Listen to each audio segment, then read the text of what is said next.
Hello, hello, hello, hello. Nay là ngày 12 tháng 6 2024. Thì sao nó sáng thế nhỉ? Giờ mình đang bật màn hình sáng.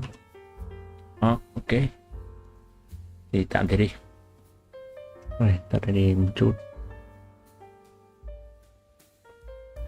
Ờ, Hôm nay mình mới để ý, thực ra mình để ý lâu rồi nhưng mà hôm nay mình mới kiểu tìm hiểu ấy, là trên tường nhà mình có rất là nhiều cái bọc bọc nhỏ nhỏ nhỏ này, những cái tường bụi. Và vừa nãy trước hôm qua ấy thì mình đã lấy cái giấy, mình tự mình mặc dù là mình thấy từ lâu rồi, nhưng mà đến hôm qua thì mình mới lấy, mình mới kiểu bóc xuống ấy. Và đến hôm nay khi đi làm về thì mình mới tiếp tục bóc, bởi vì mình thấy nó lại khá nhiều. Ban đầu thì mình nghĩ nó chỉ là cái kiểu vết bụi hay cái gì đấy, nhưng mà mình để ý nó càng nhiều ấy, cho nên là chính vì thế hôm qua mình mới bóc xuống. Và mình trước trước khi mà live này thì mình có dùng ChatGPT, mình gửi lên, mình có chụp ảnh, đây, hơi khó để share lại nhưng mà mình có chụp ảnh và mình gửi. Mình nói là tôi thấy trên tường có rất nhiều, nó là cái gì? Thì đầu tiên là ChatGPT trả lời là vật thể trên tường có thể là phân hoặc trứng côn trùng. Để xác định chính xác thì quan sát kỹ hơn, bla bla bla. Nên là thấy như vậy mình mới hỏi thêm là nếu là trứng côn trùng thì là trứng gì? Tôi sống ở Việt Nam, vùng Đông Nam Á, thì nó có 3 loại. Một là trứng rán, hai là trứng muối, ba là trứng muỗi. Thế là mình mới vậy mình search cái gì nhỉ? Trứng muỗi trên tường. Mình search trứng muỗi trên tường. Mình search trứng muỗi ra, trứng muỗi trên tường thì nó ra cái này. Ờ, Đấy, ngải, ngải vải. Đúng là hình này luôn. Mình đúng là hình này luôn. Ừ. Thì đây là một đống bụi, thực ra đây là một loại côn trùng cơ, kén của loài ngải, ngài, ngài vải. Có vẻ vô anh thực hiện đây là một cơ thể rắc rối cho chúng ta. Trước tiên nhìn vòng đời này, từ 8 đến 10 ngày, 2 tháng đến 2 năm rưỡi. Ui, vậy sống trâu vậy. Rồi trứng nhỏ này, mấy con muỗi chứ, mấy cay thế à? Không đợt vừa có tí nữa đốt mình rồi. Thức ăn chúng là các sợi vải từ khăn.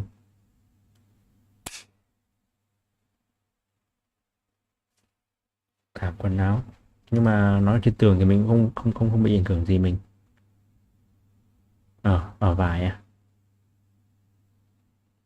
không thể uống nước theo cách thông thường hấp thụ bằng cấu trùng lớn, điều kiện tích hợp đào tạo kén để trú ngụ. ờ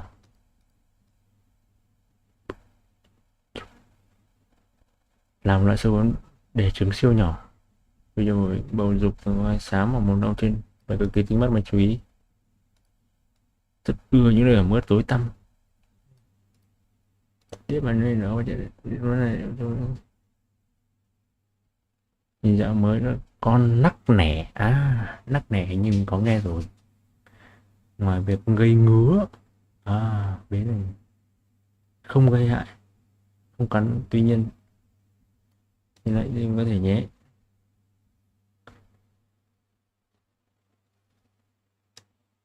Nếu dính vào người, tuy nhiên chẳng có gì mà không mỏ hay lại cái hoa này mình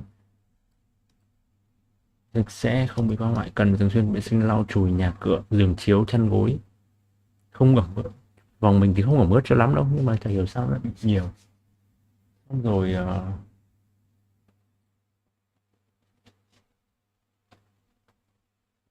chết rồi, đây là đọc cái này mới đúng chứ. Lộ. May chưa lộ cái gì cả. Lộ đúng không? Chết mẹ. Vừa nãy mình cứ tưởng mình đóng bên này. Cay tới à. Ok, chờ chút. Ấy à, lộ. Xong rồi, vừa nãy á.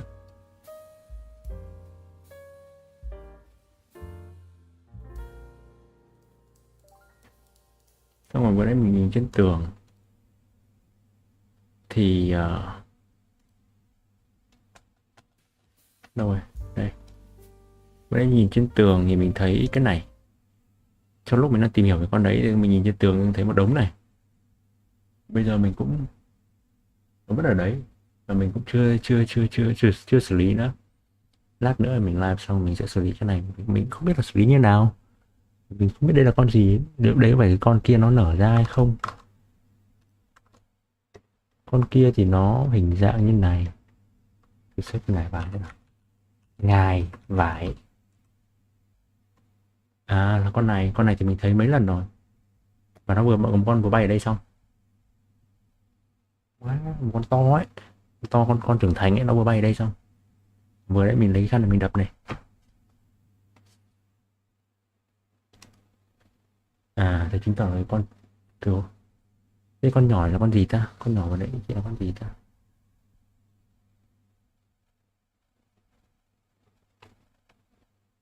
Hình dạng này. Rồi, yêu, thế thế. Trứng này. Dùng nhiệt độ cao. Làm đông lạnh, mùi hương tự nhiên. Hoa lavender. À, mua mấy cái baking soda, lỏng não, tinh dầu, thuốc diệt côn trùng. Bảo sao mình cứ ngứa. Ok. Tí nữa thì live xong thì mình sẽ xử lý mấy con đấy. Bây giờ sẽ quay lại buổi live hôm nay. Clip đầu tiên sẽ là Cleo. Kênh của Cleo này 1 năm mà phát triển gây thật. Cleo Abram, The Truth About Egg Freezing, đông trứng của phụ nữ. I'm about to go into surgery. I'm feeling really nervous. They're gonna remove eggs from my body. You know, the kind that can meet up with sperm to make a baby. And depending on how it goes, once the doctors remove those human eggs, they might freeze them. Egg freezing. Egg freezing is booming. Freezing their eggs until they decide the time is right. How and when people are having kids is changing, but our bodies aren't. As we get older, it can get harder to have kids when we want to. So, smart people figured out that it's possible to remove eggs, freeze them, and then unfreeze them later. They can even mix the eggs with sperm to make embryos and then freeze those. Basically, humans invented cryosleep just for tiny balls of cells. This is a level of control over reproduction that no other species has ever had before. But there are real concerns about whether all this is worth it. Because, let me tell you, the process is not easy. I've been injecting myself with medication for weeks. And at the same time, I've been doing research and talking to doctors and learning as much as I can about this cutting edge of fertility tech. So, in this video, I'm gonna take you behind the scenes into my own process to answer 3 big questions. Why do this? How does egg freezing actually work? And what's the future here? How could this be huge if true?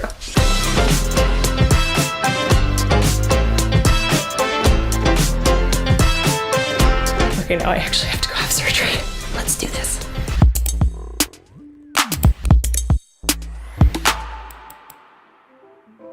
All right, I am about to do my first injection. And simply pull back on the plunger. Hang on a sec. This is gonna be one of our most intense episodes yet. But first, you need to know why we're talking about egg freezing. 30 years ago, the average age of a first-time mom in the US was 20 to 29. Now, it's shifted, 25 to 34, with the most common age now for the first time, 30 years old. More women are going to school and prioritizing a career and choosing to have kids later, and I'm in that group. But one thing on my mind is, as I get older, it can get harder to have kids. Just maybe not for the reasons you think. Turns out, as I get older, to have kids. Just maybe not for Pick là 28 đến 30. Điểm cao nhất này. 28 đến 30 là likelihood of getting pregnant. the reasons you think. Turns out, your high school sex ed might have skipped a lot of stuff. You might have seen a diagram like this, and you might remember the basic ingredients to make a baby are egg, sperm, and roughly 9 months inside a uterus. But seeing it like this can give you a much better sense of what's really going on. First of all, see that right there? Those aren't attached. So when an egg is released from an ovary every month, a fallopian tube can actually move an egg, sperm. Just maybe not for the reasons you think. Turns out, your high school sex ed might have skipped a lot of stuff. You might have seen a diagram like this, and you might remember the basic ingredients to make a baby are egg, sperm, and roughly 9 months inside a uterus. But seeing it like this can give you a much better sense of what's really going on. First of all, see that right there? Those aren't attached. So when an egg is released from an ovary every month, a fallopian tube can actually move to pick it up. In some cases, an egg from the right ovary can be picked up by the left fallopian tube. Ghê. Then the egg hangs out in the tube for 12 to 24 hours waiting to see if any sperm will come by. And if it does, then these tiny little things have to meet inside this comparably huge tube, form an embryo, travel together into the uterus, and begin to grow. Bodies are wild. All of that has to go right in order to get pregnant. And it can be a lot harder than sex ed made it seem. There are lots of challenges with both sperm and uterus, but for the purposes of this video, we're focusing on eggs. You might have learned that women are born with all of the eggs they're ever gonna have, roughly 1 million. But around 10,000 die every month during childhood. So most of us hit puberty with around 300,000 eggs. Then each month we release one, while another 1,000 die. So over time there's this big decline in quantum eggs. 1,000 die every month 1 tháng 10.000. during childhood. So most of us hit During childhood à? Tuổi dậy thì puberty with around 300,000. 10,000 die every month Nên thưa ok hiểu. during childhood. So most of us hit puberty with around Puberty. Hit puberty.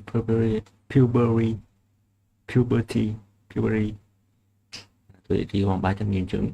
300,000 eggs. Then each month Mỗi tháng là release 1.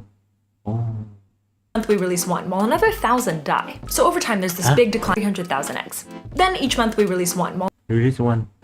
Another 1,000 die. another 1,000 die. So over time there's this big decline in quantity of eggs, and it can be a big fertility issue.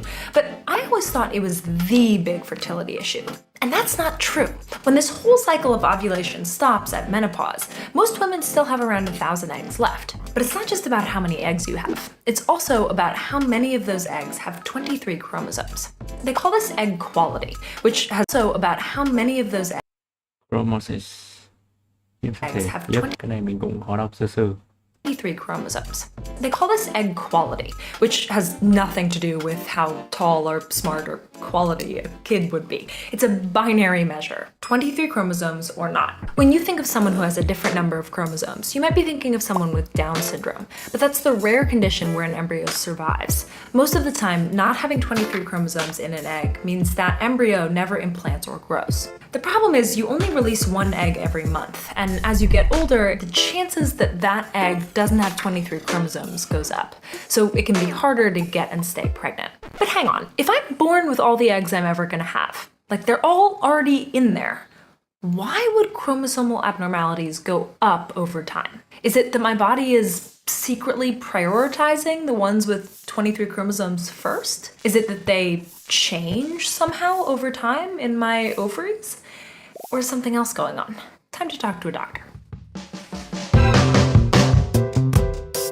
This is my real doctor, Dr. Pfeiffer. She's a reproductive endocrinologist and a surgeon. She's an expert in fertility. She's actually operated on me before. A couple years ago, I needed a surgery on my left ovary. I'm totally fine, but she's seen my insides. We're close. But the point is, I really trust her. She explained what's happening to my eggs. It's not that I'm secretly prioritizing the ones with 23 chromosomes. It's not that they all change slowly inside my ovaries. When the egg prepares to be fertilized, it duplicates the DNA and then divides it in half. And a younger egg is more likely to have those 46 chromosomes divide into 23 equal halves. An older egg may not do that as effectively. And that can make it harder to get pregnant. Okay, but how much harder, really? Like, what if I want to have kids later in life? This is where I started to feel like the numbers were getting a little scary. The reality is that a woman's fertility starts to decline in the early to mid-30s.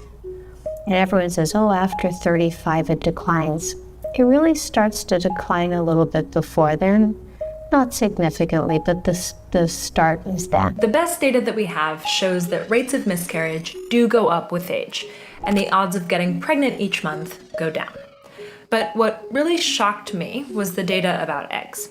Rule of thumb is a woman who is 32, we expect approximately 80% to be chromosomally normal. A woman who is 42, we expect 20% to be chromosomally normal. It's a big difference. During this conversation, Expect 32 tuổi, 80% nhưng rất dễ bình thường. 20% to be chromosomally normal.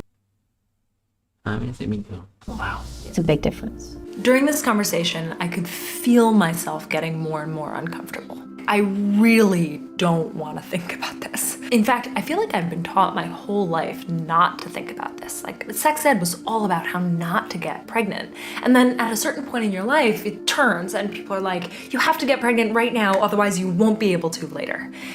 And it's really hard and it's really scary. And I feel both really frustrated by people who say, you know, fertility falls off a huge cliff and you can't get pregnant after this. That's not true. I know many people who have gotten pregnant later in life and Có mấy cái con nhỏ nhỏ mà ở trên góc tường mình này, nó bay xuống dưới này, chắc nó thích ánh sáng thì phải.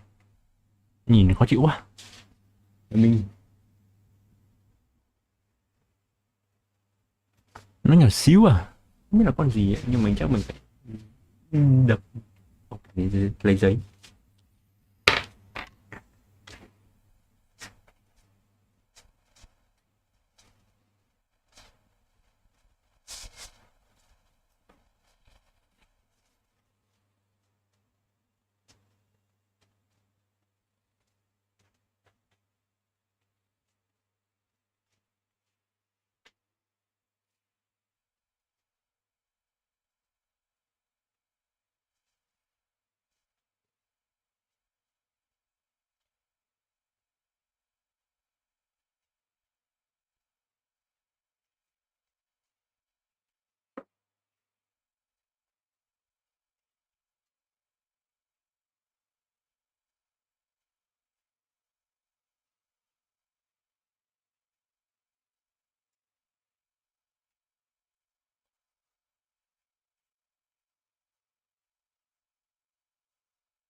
had the lives that they want and been very happy. And at the same time, I'm really frustrated by people who pretend like this data isn't real. And it has a huge impact on how I plan my life that I want to live. I have so many things that I want. So just to be very clear, the real answer to what if I wanted to wait is I totally could. And I also could become one of the many people who struggle to have kids when they want to. I know lots of people who have gone through that as well. And I'm just really scared of that. I'm really worried about that.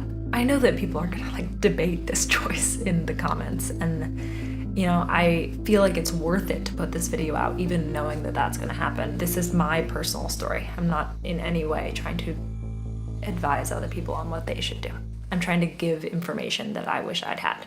What's even more frustrating is that right now, there's no great way for me to figure out exactly where I fall on these charts today, or how that might change. There's no full body scan that's gonna tell me exactly what my egg quantity and quality are right now. So my options boil down to 1, try to get pregnant now, 2, wait and see what my odds are, or 3, try to change my odds using technology. You know the part in the movie where someone gets frozen and then wakes up exactly the same 100 years later? In sci-fi, that's cryosleep. But in real life, that's basically egg and embryo freezing, pausing them in time to bring them back later. But I've been wondering, why them and not me? Like, if we can cryo-freeze eggs and embryos, why can't we cryo-freeze adult people? Answering that question is a good way to explain how this tech actually works. The key is water. Our bodies are filled with water, but when water freezes, it expands and forms sharp crystals. If we froze you right now, those ice crystals inside you would shred you to bits from the inside. To freeze you without shredding you, we need to replace most of that water with a special antifreeze and cool you down quickly and evenly so that that antifreeze mixture solidifies in a process called vitrification, effectively pausing your body in time. But unfortunately, we're the wrong shape. Our surface area is too small compared to our volume. You'd either end up full of warm, toxic antifreeze or frozen, deadly crystals. The math for us just doesn't work yet. But for eggs and embryos, it does. Their surface area to volume ratio is very high, so medical experts can vitrify them fast enough. No crystals. Vì tinh hóa đủ nhanh, không tinh tế, không vỡ vụn. No shredding. It's a crazy achievement that we can do this, and we're getting better at it. Researchers are working on vitrifying whole organs, which could, in the future, make organ transplants easier and save a lot of lives. And one day, maybe even vitrify a whole person. Who knows? Huge if true. This process only became possible for eggs in the 1980s and was ruled not experimental in 2012. But before you freeze any eggs, you first have to get a lot of them out of a person, which is not that easy for the person. To get my ovaries to make enough eggs to actually freeze, I first need to tell them, hey, instead of just getting one egg ready this month, I need you to prepare as many as possible. And the only way to tell them that is to inject myself with hormones. So, over the next 8 to 14 days, I'm gonna be taking these. This box has all of my meds in it. It's big. Big. Box. Let's see what we got. But hang on, first you gotta see something. This is my privacy data room. Here are the requests they've sent, description, or go to incogni.com/Cleo Abram. Now back to the story. We're about to get eggs out of my body. Oh, jeez. Little help. Okay. Med 1, Med 2, Med 3, Med 4. There are basically 2 categories of medications that I'm going to be taking. One is going to tell my ovaries, hey, get as many eggs ready as possible. The other is going to say, but hold on, don't release those eggs because we're going to come get them. So that's what these do to varying degrees. And these look like they are all syringes. Never used one of those before. Yeah. So this is at least 2 injections every single day for the next 8 to 14 days. I've never injected myself with anything before. We can do this. I can do this. This is fine.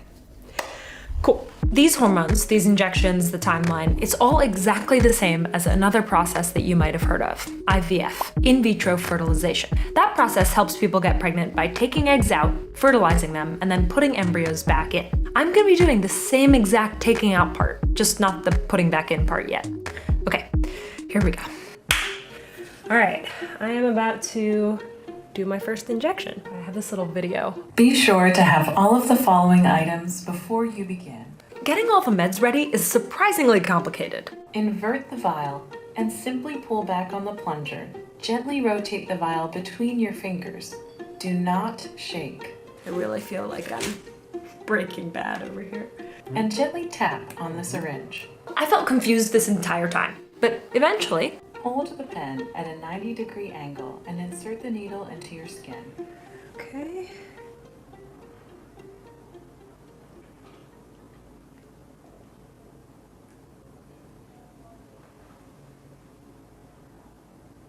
I did it. To your skin. Okay.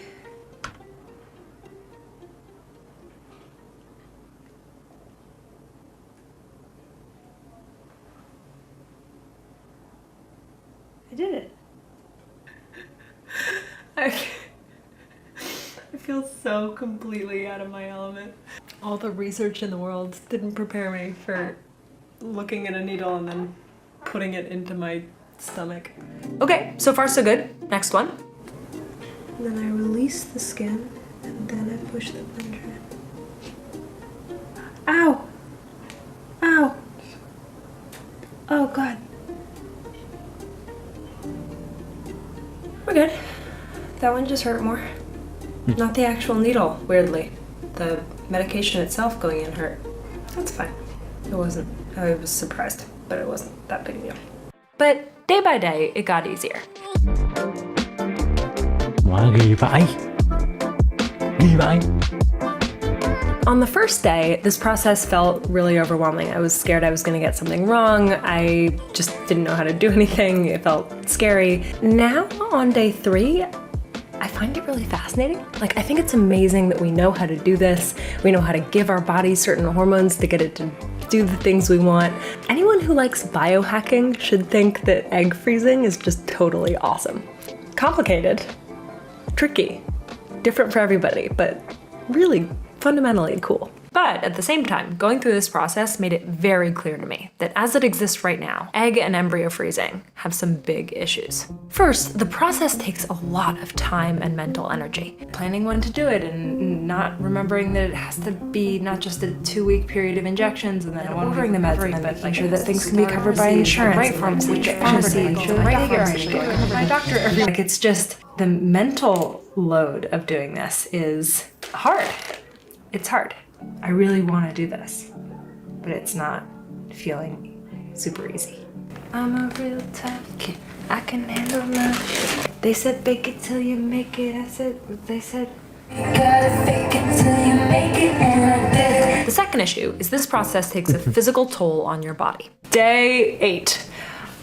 They make it hard. I'm a real tough kid. I can handle love. They said bake it till you make it. I said, they said, you gotta fake it till you make it, and I did. The second issue is this process takes a physical toll on your body. Day 8. I'm definitely feeling some symptoms. My boobs, ow. My abdomen, ow. But it's okay. These hormone shots often give people symptoms like bloating and mood swings and headaches, and sometimes more serious side effects like ovarian hyperstimulation syndrome, where your ovaries respond too strongly and build up fluid, which can be dangerous. To try to avoid that, I have to go into my doctor's office every other day to draw blood and check my hormone levels. If they get try to avoid that, I have to go into my doctor's office every other day. Mỗi ngày à? Every other day là mỗi ngày à? To draw blood and check my hormone levels. If they get too high, they'll change the doses of the meds that I'm taking. I'm a tough kid. I can handle lash. The third big issue is cost. Depending on your personal medical history and where you live and what insurance you might have, egg or embryo freezing can range from fully covered all the way up to tens of thousands of dollars. That is a huge problem, particularly paired with the final issue. It's not guaranteed that this will even work. The math today is pretty brutal. So I think it's helpful to walk through the math. The average number of eggs we get at retrieval for everybody is about 10. We like to get 20. The majority of people will need more than one cycle to accumulate 20 eggs. Then some get damaged as you freeze and thaw them. 85 to 90% survive, so we're down to say 17. Then some won't successfully get fertilized. It's about helpful to walk through. That this will even work. The math today is pretty brutal. So I think it's helpful to walk through the math. The average number of eggs we get at retrieval for everybody is about 10. We like to get 20.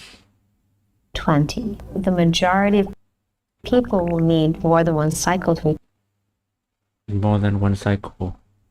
accumulate 20 eggs. Hiểu. Then some get damaged as you freeze and thaw them. 85 to 90% survive, so we're down to say 17. Then some won't successfully get fertilized. The average fertilization rate is 75%, so the average we expect to have 14 embryos. Well, then we expect half of those 14 to develop. Now we're down to 7. If an individual is 30, 31, we would expect 75, 80% of them Based on women age 30, 31. Is to be chromosomally normal. Nhiễm sắc thể bình thường. So that's like 5. Each chromosomally normal embryo, we expect to have about a 55 to 60% chance of resulting in a live-born baby. But 20 eggs isn't some magic number. People are different, and these numbers can change slightly if you fertilize the eggs before freezing them. But the fact remains, this is a lot of work for a very uncertain outcome. I'm constantly afraid that I'm doing all of this and it's not gonna work. I've heard it called an insurance policy sometimes. I'm thinking about it more like a hedge. It might help my chances if and when I want to have a kid. I hope it works and it gives me more options and more peace of mind. But most of all, I hope this gets way easier for people in the future. Imagine for a second that it does. In 20 years, egg and embryo freezing is cheaper and simpler and much more reliable. More people can do it, meaning more people can have the kids that they want when they want. How might people's lives really change? How might it help people with medical conditions, or who haven't found the right partner, or who simply want to choose their own timeline for when to have kids? How do you think society would change if all of that comes true? I can only imagine how much better this tech is going to be in 5 years, 10 years, 20 years. Like, my body can't wait that long, but I'm really excited for what this might be for other people. Now I've done 22 shots total, and I just have one left. Okay, it is 3 o'clock a.m., 3:02, and at exactly 3:20, I need to give myself the trigger shot. Up until now, all of the shots that I've been giving myself have been telling my body, make more eggs, but don't release them. But the trigger shot is going to tell my body, okay, get ready to release those eggs. The egg retrieval surgery has to happen exactly 35 hours after the trigger shot. So my egg retrieval surgery is at whatever that time is on Monday. 4 giờ sáng. We're so close to being done. I'm so tired. If I mess this up, it was all for nothing. So I really can't mess this up. There we go.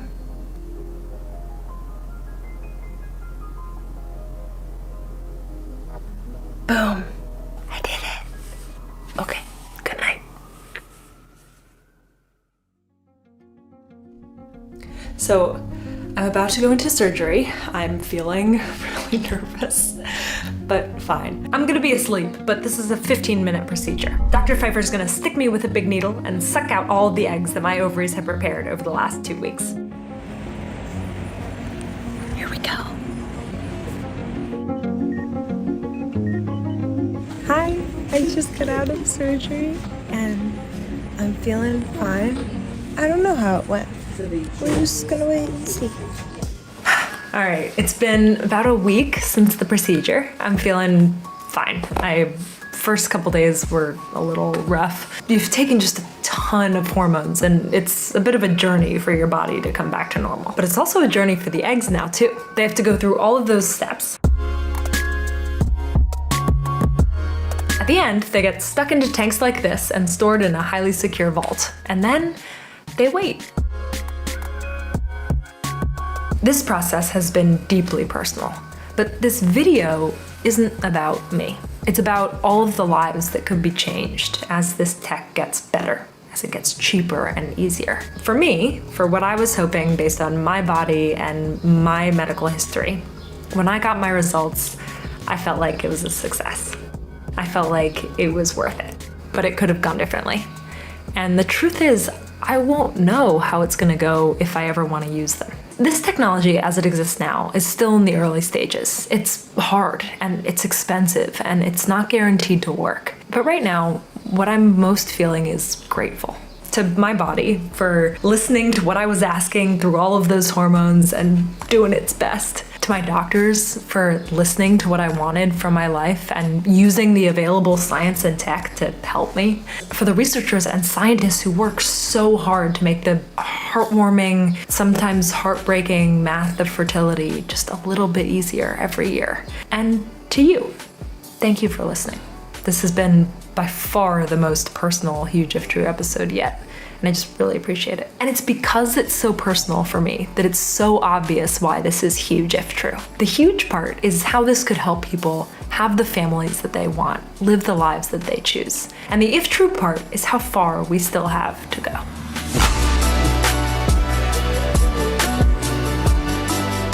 If you like this kind of optimistic science and tech stories, subscribe for our show, Huge If True. It really means a lot. I thank you. And we have so many good episodes coming for you.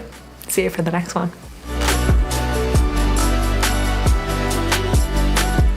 Oh no, I finished my Oreos. You want Oreos.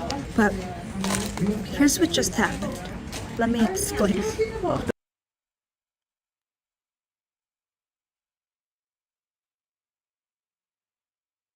Như mình nói ban đầu ấy, thì mình cũng đã từng nghe, mình đã có từng nghe đến cái này rồi. Một người bạn mình nói, bởi vì bạn ấy cũng có ý định để làm cái chữ chứng này. Nhưng mà thứ nhất là mình cũng không dành quá nhiều suy nghĩ cho nó, và thứ hai là mình cũng nghĩ là chắc nó đơn giản, giống kiểu cái việc giống như cái việc mà sinh đôi bây giờ ấy.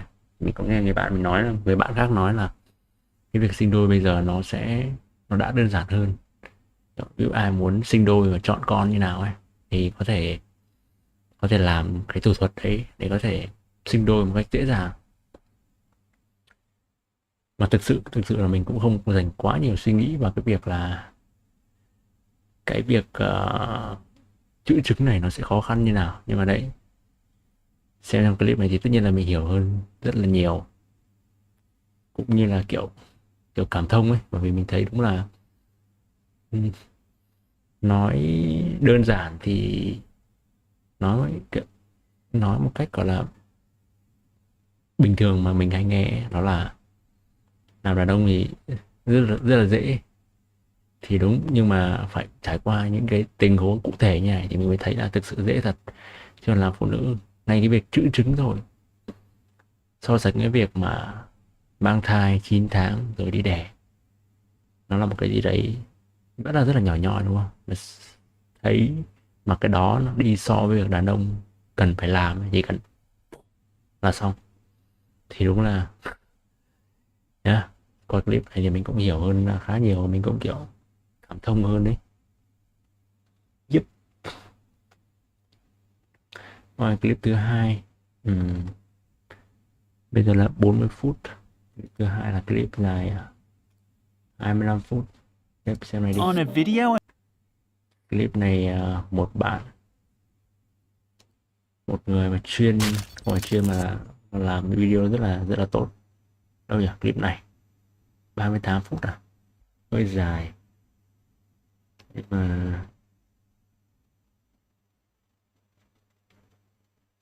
mà xem đi ha, 400.000 view này. Ok, xem này đi.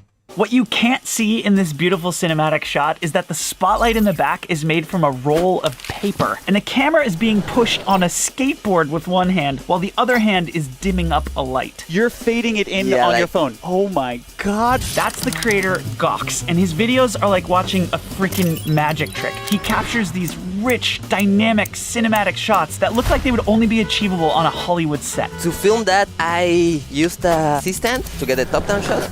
And then I used 2 skateboards to move it. So I put the stand on the skateboards. No.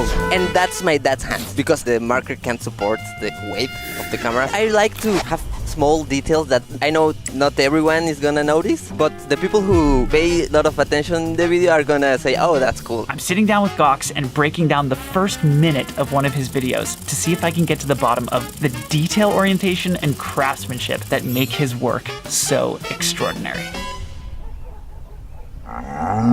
Gus, we're going to watch your video. I finished a sketchbook in 24 hours. And I think the thing that is so incredible about your work is the amount of detail and energy that you pack into every second of your videos. Every second is meticulously crafted and designed to be exactly what you want. Yeah. And I think it's a level of craftsmanship and creativity that we rarely see, not on YouTube, we rarely see in the world. We rarely see people care this much about every little detail. And I think that's just what really stands out about your work. So what I want to do in this episode is really dive in to all the details that make you who you are as an artist. Thank you very much. I'm excited to do this, and this is a great pick of a video. Okay, I'm stopping right there. Yeah. How did you do this? So you're obviously motion tracking the title. Yeah. We think it's a still title, and then as soon as the video comes in, it matches the. How did you do that? Are you using like After Effects or something? Yeah, for that I used After Effects. First, I wrote the title in the video, in the clip, and then I brought that to After Effects, tracked the title, the sequence with the living room, Right. and then I did a still frame for the black section, for the still section. And that's why it's not moving in the black section. Yeah, that's why it's not moving. Yeah, I wanted to have a little bit of surprise at the start. Right. And I did that. You know what's funny about it is like a lot of videos on the internet do like a cold open, where there's like the first minute is really exciting, but what you're doing is you're sending us.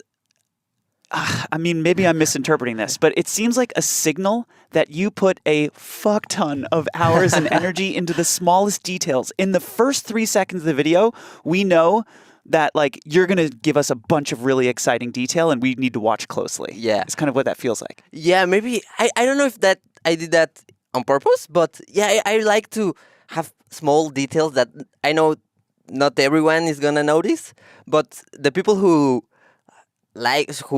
pay a lot of attention in the video are gonna say, "Oh, that's cool, that's interesting." Yeah, how does he do that? I have to ask you, how many hours does it take to like do all that motion tracking on this shot and add that title like this, where now we zoom past it? Yeah. Like you have to create layers and depth spaces and things in After Effects. How long does that take? Well, I just used the tracking tool, and then I played with Gaussian blur and a little bit of motion blur as well to make it smooth. It takes around 40 minutes, an hour for the title. Is that you? That's my brother. Yeah, that's my brother, and my dad opened the door and I filmed the shot. I was going to ask how you're able to... So your dad's behind the door. Yeah, he's behind the door. He opened it. Yep. We did that a bunch of times because it was difficult. Yep. And my brother was standing there with the sketchbook. Okay. Right there. So, and you're filming it and you did this kind of swooping shot to go in the door and then come out. Yes.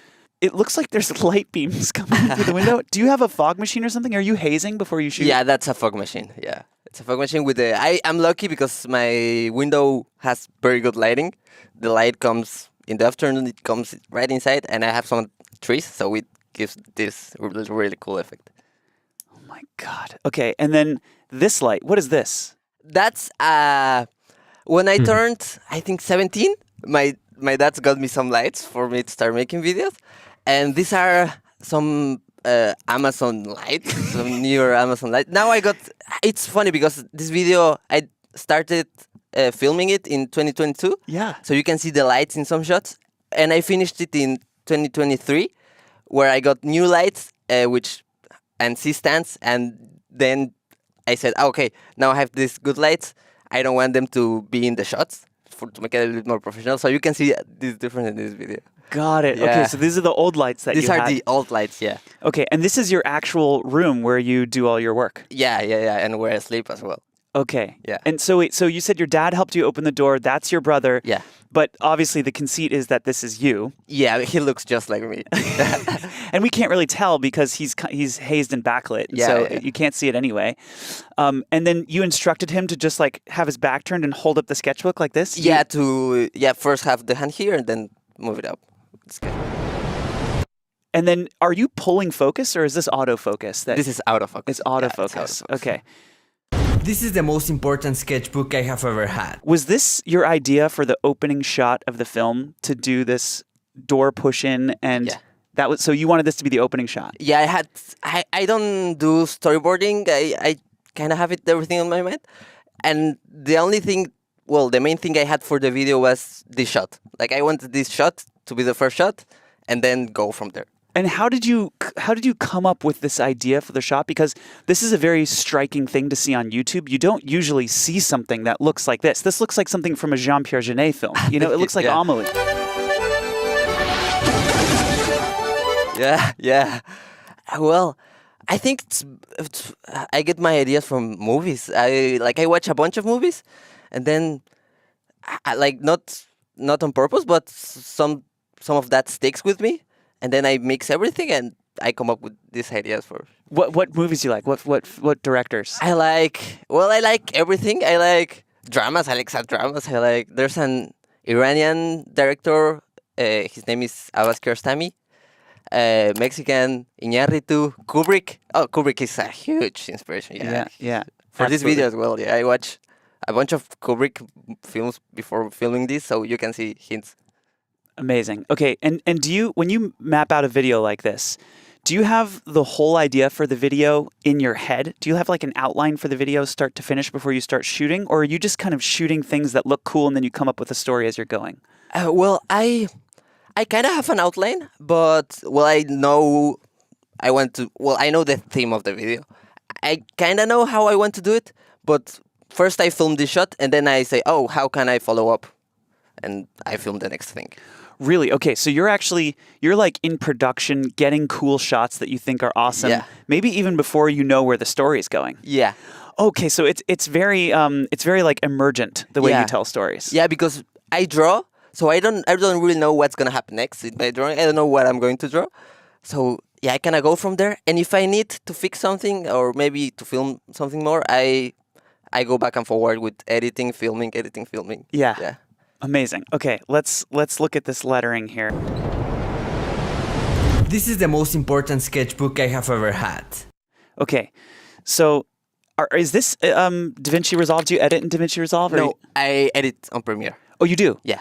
Okay, got it. So you do color correction in DaVinci Resolve? Yeah. Okay, so then how do you do that? Do you take the clips into DaVinci and then color correct and bring them back into Premiere? Well, first I edit everything on Premiere, then I export a ProRes file. Yeah. No compression ProRes file. Right. And I export the timeline to have the cuts. Then I move that to DaVinci. It's a mess. I move that to DaVinci, add the ProRes file, then add the timeline, copy the cuts, Oh my color God. correct. Then I export it on ProRes again, bring it back to Premiere and do titles and finishing details. And then I export to post on YouTube. Okay, that's a ton of Yeah, workflow. yeah. Is that just because you like DaVinci's color correction suite better than Premiere's? Yeah, I love it. Yeah. Are you reading a lot about color correction? No. Okay. Yeah, All right. I watch YouTube videos where I say, oh, this color is great. How did they do it? And I try new things. Which YouTube channels or videos do you like for like color correction? Because I've been watching a lot of color correction Yeah. videos too. Which are the ones you like? Well, my favorite is a YouTuber called Ser. He's great. He's from LA. His Okay. colors are absolutely incredible. Wow. Okay. Yeah. Cool. And so you watch like his tutorials and stuff? Yeah. Okay. Cool. Wow. Awesome. Okay, let's keep going. Why, you may ask? Well, let me explain. Okay, one more question about voiceover in your videos. So voiceover is a common theme in your videos, and then it looks like sometimes you film after you've recorded your voice and you're mouthing to match your voiceover. Yeah. Well, I'm glad you asked because a lot has changed since I last answered this question 2 years ago. For instance, How do you do voiceover? Do you have a nice mic or something that you use? Where do you record? I use Adobe Audition for my voiceovers, and I got a mic like 5 years ago, a Blue Yeti mic. Oh yeah, those are great. Yeah, and I use that one. Maybe it's not the most professional, but it gets the It's a job great done. mic. And it sits on your desk or something. Yeah, and, it sits on my desk, and when I need it, I just bring it, Yep. record my voice, and Yeah, and that's the Blue Yeti. You the said. Blue Yeti. Yeah. Okay. Okay, come on. Like tracking shots and stuff? Like what? Yeti, yeah. Okay. Okay, come on. Like Yeah. tracking shots and stuff? Like what? So what do you have? Like rails above your desk and the camera's tilted down? How do you do this? That's later. The first shot is 2022. This is 2023. Okay. Well, in the video, it's supposed to be 2019 because I built like a crazy story with this. Yeah. But to film that, I used a C-stand Yeah. to get a top-down shot, and then I used 2 skateboards to move it. So I put the C-stand on the skateboards. No, you have your C-stand on skateboards. Yeah. And you're moving the skateboards with the C-stand hanging over the desk. Yeah, and that's my dad's hand. That's not mine. What's your dad's hand? The I first had one. just started high school and That's I my dad's. That's your dad's hand? Yeah. So you're doing the camera and you got your dad's hand. Yeah, he's supposed to be me. You can't tell because he's older than me. But And do you say like, okay, open the computer now? Like, how are you doing it? How do you, I say first draw and then open the computer. We try some shots, but I give them. I say now open. So you're like calling out instruction. Yeah, kind of directing. So let's watch this beautiful shot. Thank you. By the way, Gus, this is so fun, man. Like, this is fucking beautiful work. Thank It's you very so much. fun to dive into and hear how you think about this and how you do this. I think what's so exciting to me is like, you know, see, like hearing that it's your dad and that you got an Amazon Light. Yeah. Like you're able somehow to achieve output that looks on par with like the best movies in the world. Thank you very much. And you're doing it with like skateboards. Yeah. And it's just incredible. So, okay, let's watch how beautiful this shot is. I got this one about 4 years ago. I had just started high school. Okay, is that the light from the actual monitor? Yeah, that's the light from the monitor. It has some haze machine to get like a little bit beam. It gets you can see the light. Yeah, that's the light. And I have a light over here, filming the whole thing. Okay, and is that like a soft light with like some kind of diffusion over it or something? Yeah, that's a soft light with this grid you put. Yeah. Yeah. Yeah. Do you happen to know what kind of light it is? Yeah, it's an Amaran 60X. Amaran Aperture 60X. Amaran Sigma. 60X. Okay. All right. Cool. This is, I mean, the glow of the monitor on the laptop and on your hand looks so nice. I went to get that. So I opened this tab, which is just white. It has nothing on it, to get the light. Okay, got it. So you actually preloaded a tab that was white on the computer, and then did you turn up the brightness, so that you got this lovely glow coming in? Yeah. God, it's so beautiful. Okay, I have a question for you about haze and fog. So one of the things that you do really well is you create these hazy memory sort of nostalgic feelings by using the fog and the way light moves through fog. How do you do that and make sure that you get really deep, rich blacks and like dark colors as well? Like, how do you color correct those super hazy, milky shots to make them look full? Well, first I don't try to put way too much fog. If I put way too much fog, I open the windows, let a little bit go out, and then I film. And on DaVinci, when I color grade, I just move the blacks down, a little bit more of contrast until I think the image looks good. And and then you go. Yeah, I don't really use the histograms. Oh, you don't? Okay, you don't use metering or tools like that? No, okay. I get confused with that, and it gets slower. So I go with the flow, and if I export it and the blacks look too black, then I go back and fix them. Okay, got it. So you're really just using your eye looking at the screen without looking at like meters or tools measurements. Yeah. Okay, cool. School and I needed a new sketchbook since my previous 8. Okay, now the camera's tracking backwards. So what is that now? Skateboards again? Yeah, skateboards and a tripod. And that's me, and my dad is filming. Okay, so your dad's pulling the camera back now. Okay, got it. Were already filled out. After receiving it, I started carrying it around. Okay.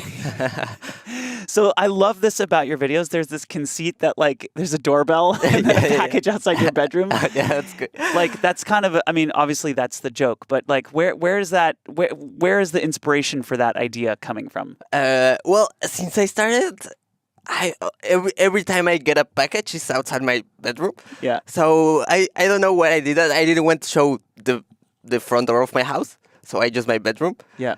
And it stayed. Now every time I get a package, it's outside my bedroom. It's so good. Thank you. Is this like when you're setting up a shot like this? Is this blown out? Like, are you getting zebras here? Do you film with zebras? No, I don't. But I use the camera says if you're overexposed, it's +2. Right. Yeah, and it blinks. Oh, okay. So for that one, I was a little bit overexposed, but it was the look I want to get. I want to like this light behind me. Yeah. So sorry. What's this +2 thing? You set your it's what is exposure compensation. okay. Yeah. And is that on the A7S3? Is that what you use? FX3. Oh, the FX3. yeah. Oh, did you just get that? I got it in 2021. Okay. Yeah. Okay, got it. So you shoot all of your videos on the FX now. Everything, yeah. And then obviously your room again is super hazed right now, Yes, right? Like super, yeah. a ton My of sheet, haze. my Yeah, sheet, okay, yeah. all right, cool. With me everywhere I went. I used to draw on it almost every day. Okay, like even the way you pick up the package there is so deliberate and funny. Like it's almost like cartoony or Yeah. something. Tức là mình thấy một cái gì đấy, những người của nước ngoài ấy, rất là có chiều sâu nhá. Mình chọn cái việc mà chọn FX3 này này, một cái máy mà cho dân nghiệp dư nhưng mà rất là chuyên nghiệp, bởi vì nó có thể gắn được nhiều thứ, có nhiều mount được, có thể mount được, và cũng như là cũng có thể gắn được nhiều kiện nữa. Thay vì là A7S3 thì chọn FX3 ra rất là nhiều. I like cartoony. I Did think you watch a lot of cartoons? Nếu mà suy nghĩ theo một cách gọi là tuyến tính ấy, thì chắc bạn này phải nghiên cứu rất là nhiều thì mình đưa ra cái quyết định là mua FX3 từ 2021 nhé. A7S3 thì release bao nhiêu nhỉ? A7S3 release date 2021 á? 2020. Ồ, đúng rồi, bởi vì mình nhớ là FX3 là ra đời sau khi A7S3 mà. Từ 2021 rồi, 2021 rồi. 3 năm. 1, 2, 2, 3, 2. I used to SpongeBob. My favorite was SpongeBob, but I think this is more Wes Anderson style. Yes. Yeah. Oh, it definitely is Yeah. Wes Anderson. Oh, that's a good call out. Yeah, it's like robotic. You Yeah, walk out. like- Yes. Yeah. Oh, so cool. Everywhere I went. I used to draw on it almost every day. Now the camera's tracking backwards there, right? Yeah. So who's shooting that? My dad or my brother. One of my dad or my brother On a skateboard again. on a skateboard. Yeah, and those are difficult to get because the skateboard moves a little bit and it doesn't go still like a dolly would. Yeah. So for that one, it went a little bit like this, and then I just fixed that in post. Oh, you do. So you track and post using After Effects or something to make it smoother? Yeah, for that one I used Premiere, so I put a ruler, a line, a guide, and I just placed it here. Oh, you just like keyframed it yeah, frame with by frame. keyframes. Yeah. Really? Like that looks like it's a 3 or 4 second shot. So that's like 150 frames or something. Yeah. 150 keyframes tracking backwards. It's Oh my God. it gets crazy sometimes. Yeah. So, okay, I don't even know how to frame this question. It's just like, why do you care so much about all those little details? There's so many videos on YouTube where the camera moves a bit and people don't spend 6 hours doing 180 keyframes to Yeah. make it perfect. Why do you care so much about that? Well, I really like to make this type of video. I have a lot of fun, and I think I get a little bit obsessive with the little details. Sometimes there's one shot where I feel it's a little bit off, and I just obsess over it. I don't know if that's healthy, but I just want it to be perfect. And since I don't post that often, it's like a 2 months between video. I want it to be really good. Yeah. Yeah. So, okay. So then the trade-off in your mind is like, look, I'm not coming out with videos every week. Yeah. So I'm just going to make really great videos. And if they come out every 2 months or 3 months, fine. Yeah. Okay, got it. So you live right now with your, who you live at home or where do you live? Yeah, I live at home with my At mom, my dad, and my brother. Mom, dad, and brother. Yeah. And it seems like everybody like helps you with your videos. Yeah. They sometimes they don't want to, but I ask, no, help me a little bit. Do they argue with you about shots and stuff, or are you calling the shots? No, not really. Sometimes they suggest maybe we should do it this way, but mainly I tell them and we go from there. Sometimes it doesn't work what I had in my head. Yeah. So we try different things. Are they filmmakers too? Is your brother a filmmaker? No, my brother is in high school. He likes music production. Okay. And my parents are musicians. Oh, they're musicians. Yeah. So they're in the arts. Yeah, they're in the arts. How cool. Are they professional musicians? Yeah, they play. My dad plays in the Philharmonic Orchestra. Oh my gosh. And my mom used to, and now she has a string quartet. Okay, so they're like they must be really supportive and excited Yeah, that yeah, you're, yeah. okay, how cool. Wow. And then they also help me. Well, my dad helps me with now I use a lot of classical music, so he helps me with the music selection sometimes. I edit and I show him, what do you think of this music? Yeah. Okay, so where are you getting that music? From the music licensing platforms, mainly MusicBed and Artlist. Yeah. I use those. It's so different, again, than everything else on YouTube. It feels way more cinematic to use classical. It feels very Kubrick, actually, to use very classical Kubrick, music. yeah. Yeah. Okay, all right, let's keep watching. Till without prior notice, I stopped. Those shots, it seems like there's some rotation. Like, what's happening there? That's so I wanted to show this passing of time and working on different drawings. That's why I have different lighting for each drawing. I see. And I filmed that with a slider, a motorized slider. Yeah. Okay, got it. And is it a curved slider, or how? Oh, or is the camera just on a Yeah, you spinner? can. So it's a slider, and you have two, like one pole here, which you can move. And if you move it like this, the camera moves. I see. Right. So the camera's literally going like this Yeah, as the it goes camera on the is going, slider. yeah, like this. Okay, so you just got a little motorized slider, and so that's your hand, you're drawing, Yeah. and you've got an automated camera motion going. Yeah. And is it just going back and forth? Is that what's happening? Yeah, it's going back and forward, and I changed the drawings with each movement, and then I did this matched cuts. So I placed the clips and tried to match them to do the cuts. Okay, so you're finding the exact point in the camera motion Yeah. where you can cut that the camera's in the same place, the book is in the same place, your hand is in the same place, but it's a different drawing. Yeah. Let's watch this. Day until without prior Right there. Yeah. notice, Right there. Yeah. God, that's beautiful. Thank you. What is this cinematic vocabulary or whatever that makes us feel like this is time passing? Is it the lighting change? Yeah, I think it's the lighting because it's like different scenarios, so you kind of feel like different days of me working on that. Yeah. Yeah. It feels like a long time has passed when we see that motion tracking, different lighting, different day drawings. until without prior notice, I stopped. And then the camera slider ended clearly here and stopped. Yeah.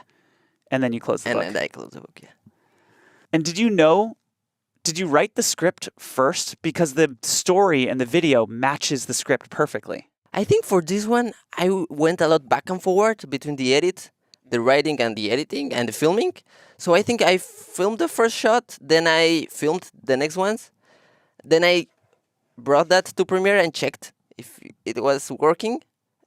And then well, without a script, and the script usually goes at the end of the video, but just the rhythm. I want to get the rhythm right. In those 2 months, are you kind of starting to edit and then shooting a little bit more and then putting that stuff in and then editing a little more and then, okay, so you're like mixing, editing, production, post-production. It's all happening at the same time. Yeah, it's a bit of a mess, but that's how I do it. Yeah. I think that is such a great way. It feels like that because you can you get a level of detail and I don't know, you end up with shots like this that you may not have gotten if you just tried to write it all first. Yeah. And I also like to do everything chronologically, so that's why Okay, so you're not like going to the end of the video and then editing a scene here. No. You're literally just going Yeah. second by second until you build the story you want to tell. Yeah. Oh, so cool. I've talked to different creators and editors and filmmakers about this. Some people really love chronology and some people don't work chronologically at all. And it just seems like it's whatever type of... Maybe the people who don't work chronologically, they're more organized, or they have their plan really well done. Because I saw the Casey episode. He edits chronologically. Yeah. I have sort of two rules when it comes to editing. One is that I can only edit chronologically. I start with the first frame, and when I get to the last frame, the movie's done. Sometimes I do, I storyboard complex shots. I think I might have done it for the floating sketchbook. I have my notebook here if you want to see it. But it helps me a lot that I edit and film, so I go back and forward. So in case I need a shot to fit the rhythm of the music or to fit the story, I can film that and then bring it back to Premiere and continue with my edit. When I was trying to because I made a video that was like a Dear Casey Neistat video where I tried to kind of use his style. And when I made that video, I had to make it chronologically. Yeah.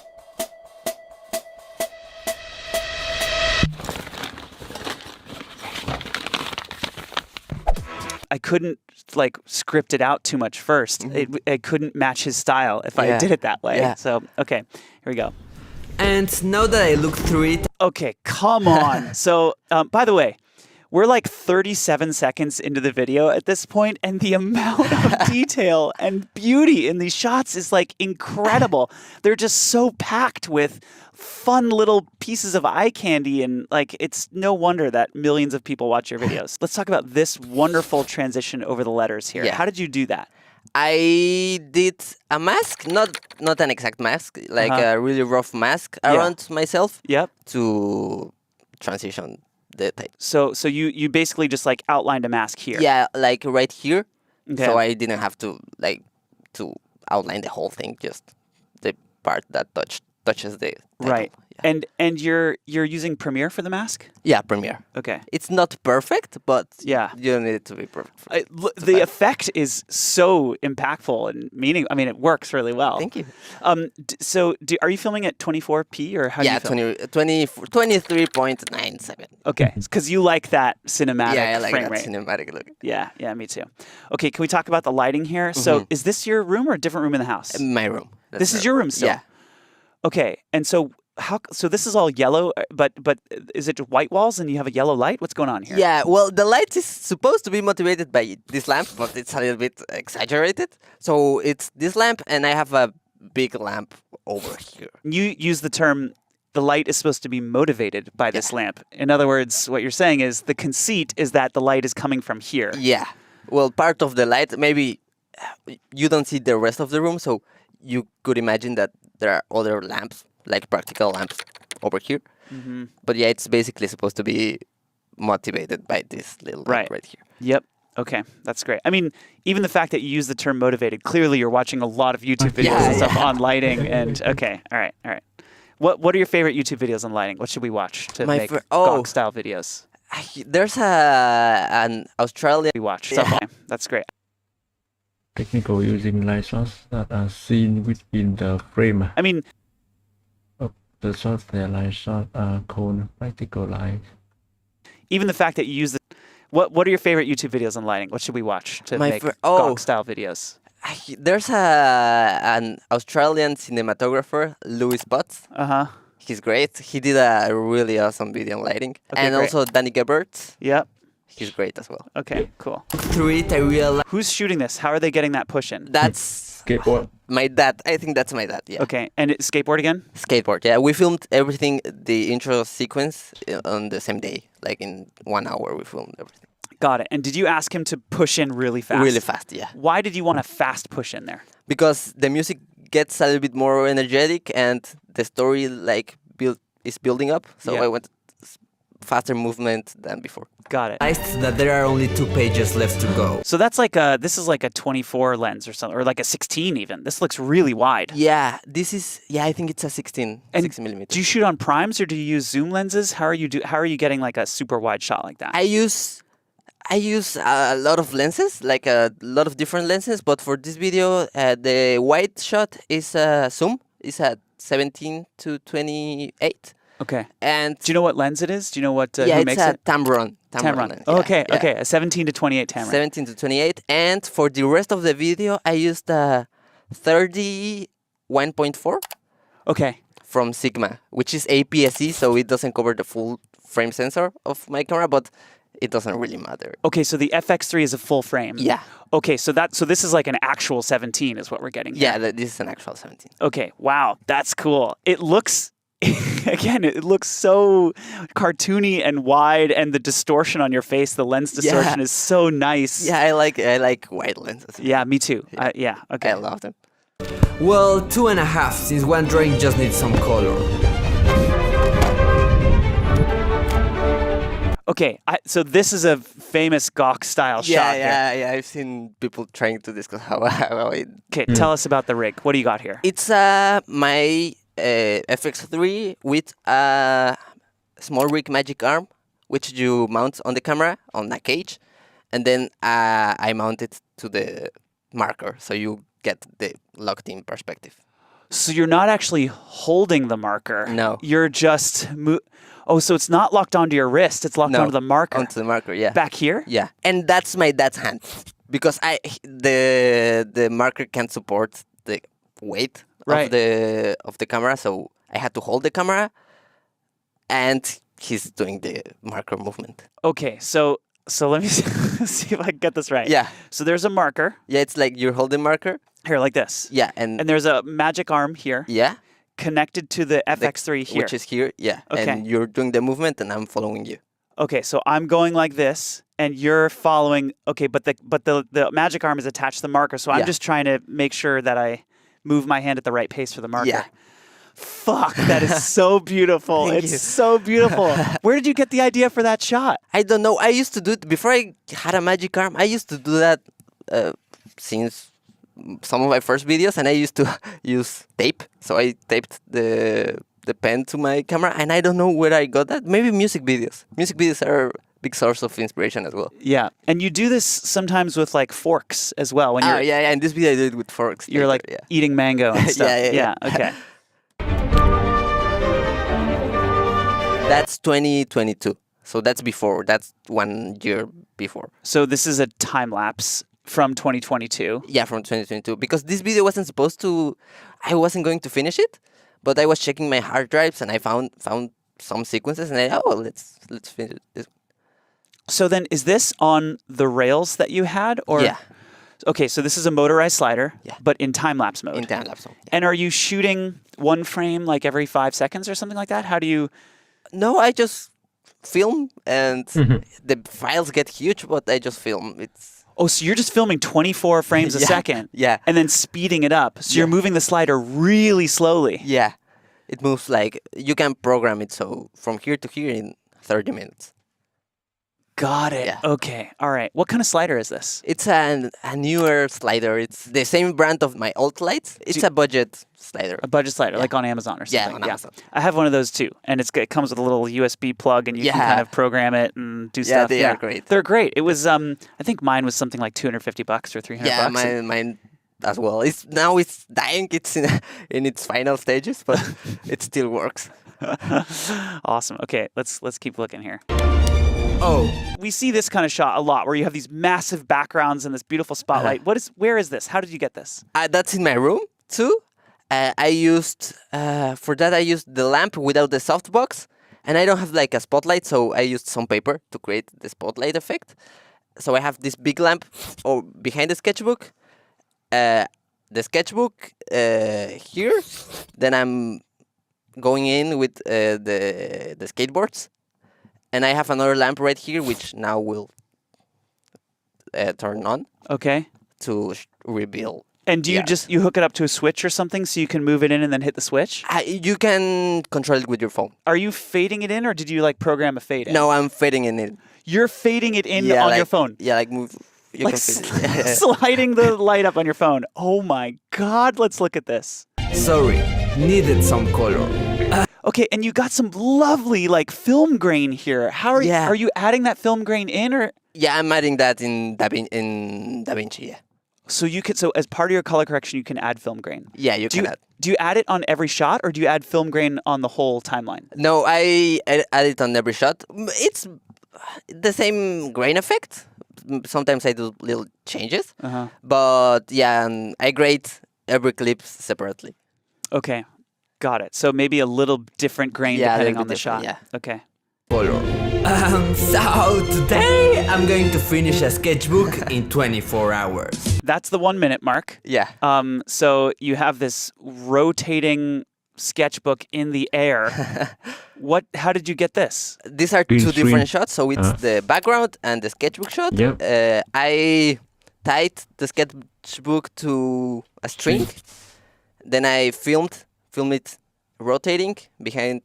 I don't have a green screen, so I used a green towel. I filmed that.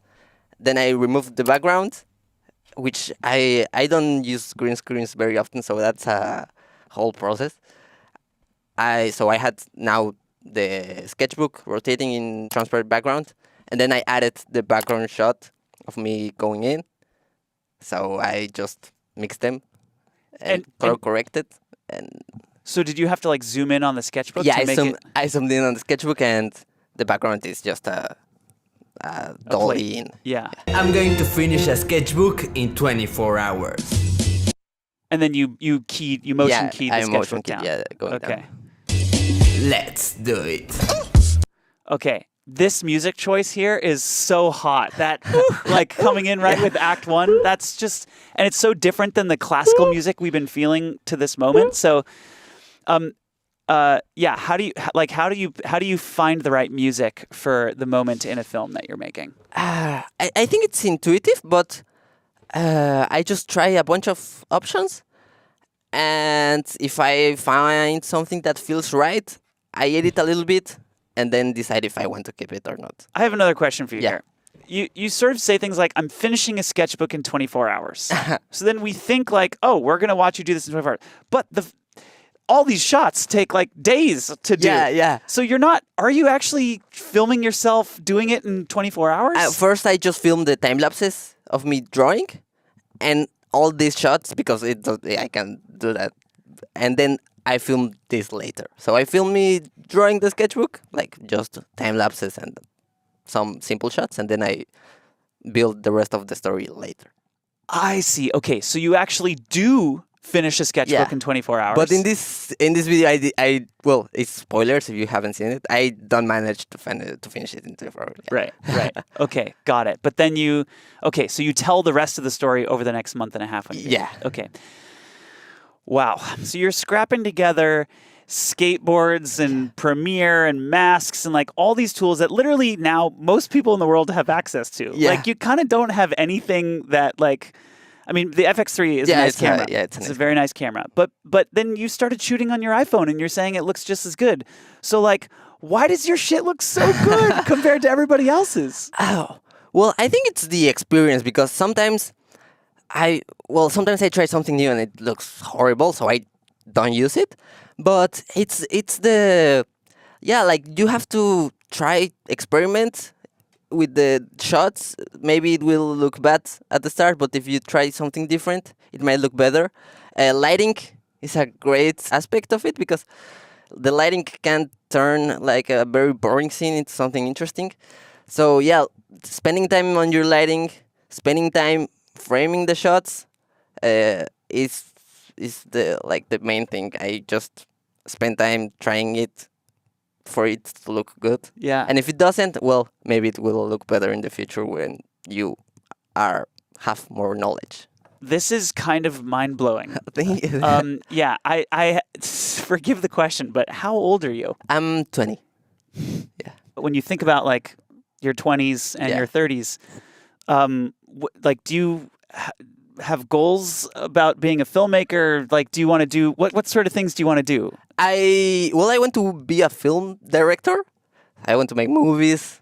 Well, I have to start with short films, which I also want to make. But yeah, the end goal is to make films, like feature films. Right. I mean, you're on your way.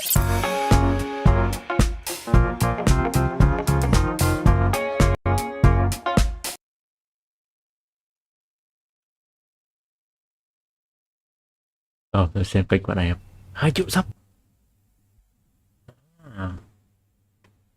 4 năm, 5 năm, 5 năm, 6 năm. Ghê nhỉ. 100 video mình đoán xem nào, 50 triệu. Không. 300.000, 500.000. Thế thì cỡ 600 triệu. 600 triệu view thử xem nhá. 100 triệu view. 9 triệu view.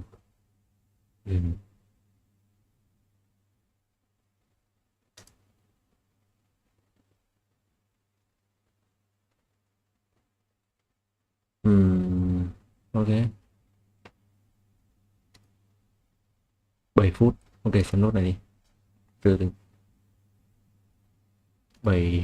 4 năm trước. 4 năm trước à? Muốn xem cái clip gần đây. 2 năm trước này. 4 tầm 4 năm à? Tôi rồi xem này thử đây đi. So today I will customize an iPad Pro Max and then I will give it to my dad. But first, let's buy. Holy shit, this thing is expensive as fuck. Now, let's unbox it. Now, let's unbox it. Love is love. Delicious. My back on Pippin, bitch, I'm back in kitchens with the tray. Windows tinted like how black my skin is. Scoop the shorty in it from a J. Now I'm going to tape the parts I don't want to mess up using some sexy blue tape. For the riches, nothing more to mention. I could light a block of how the aura glisten. Foreign on my body, that's Agora linen. Okay, now the most painful part. Sanding. Okay, iPad sanded, so now let's spray paint it.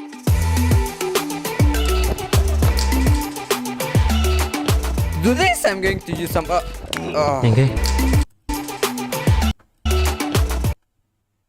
Do this, I'm going to use some... Oh, no.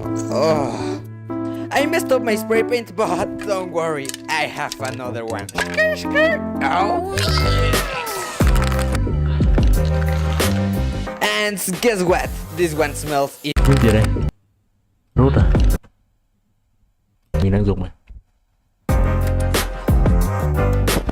iPad spray painted, so now let's remove the sexy blue tape. Oof, satisfying.